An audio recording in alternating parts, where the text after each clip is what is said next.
Pierre Héritier, vous êtes vice-président du Forum social européen et un de ses fondateurs. Vous préparez pour février avec toute une équipe un colloque autour de Albert Détraz et Georges Ségui. Alors qu'est-ce qui vous a amené à vouloir réunir sous la même bannière un des secrétaires général de la CGT et un des responsables de la Confédération CFDT? Deux raisons. D'abord, le Forum syndical européen regroupe des syndicalistes de toutes les organisations, et notamment de la CFDT et de la CGT. Nos deux amis sont décédés tous les deux cet été, à peu près à la même période, et tous les deux ont lutté pour changer le syndicalisme, pour le rendre plus efficace et plus unitaire. Tous les deux étaient attachés à la démocratie et ont participé au combat de la résistance. Alors, dans ce rapprochement entre ces deux responsables confédéraux, CFDT et CGT, il y a eu aussi l'expérience qui a été menée du côté de la métallurgie dans la foulée de ce qui se passait en Italie avec la Fédération des travailleurs italiens de la métallurgie. Tout à fait.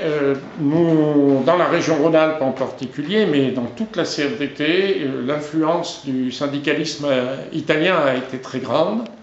Et sous l'impulsion de Bruno Trentin, les fédérations de la métallurgie des trois centrales syndicales italiennes avaient mis en place un processus unitaire. Et un processus qui n'avait rien à voir avec un cartel d'organisation. Ils avaient créé une véritable fédération qui s'appelait la FLM. Et en France, cette expérience a inspiré une initiative qui avait été amorcée par les fédérations CFDT et CGT de la métallurgie. Et puis tout d'un coup, cette expérience a échoué, a été stoppée. Et donc, nous pensons qu'il serait intéressant de comprendre les raisons de l'échec de cette tentative. Alors après avoir justement analysé ou tenté d'analyser les raisons de cet échec, est-ce qu'on peut dire que ça peut être porteur d'avenir, c'est-à-dire permettre de lire aujourd'hui le présent et même l'avenir dans un émiettement syndical qui se poursuit avec peu d'appétence quand même dans la jeunesse pour le syndicalisme? Alors, je ne sais pas si on peut aller jusque-là, compte tenu de la situation du paysage syndical français, qui est effectivement caractérisé par son émiettement.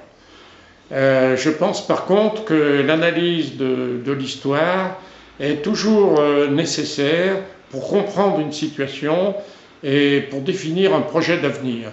Je pense aussi qu'on peut revenir aux raisons qui ont poussé les organisations à s'unir dans un contexte qui était politiquement plus difficile que celui d'aujourd'hui. Je veux dire par là que les syndicats, notamment la CGT, apparaissaient très liés au Parti communiste, et je crois que c'était une réalité, et la CFDT se situait dans un autre camp.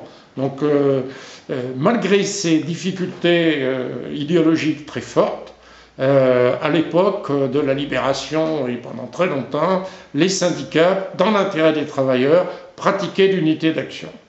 Alors ce qui a peut-être été commun, et ça sera ma dernière question, et j'en reviens au début, à Albert Détraz et Georges Ségui, ça a été leur résistance, puisque Georges Ségui a été résistant et déporté, il était cheminot. Albert Détraz, lui, était dans le bâtiment, a été aussi résistant. Tout à fait. Georges Ségui a été déporté.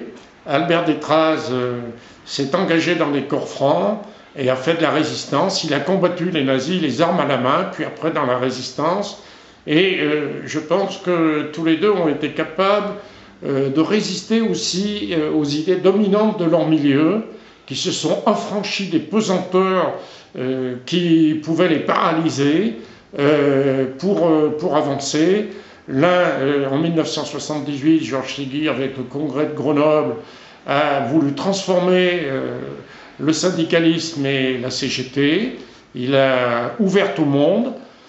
Son initiative a été reprise par Louis Vianney plus tard, qui a été longtemps président de FSE d'ailleurs.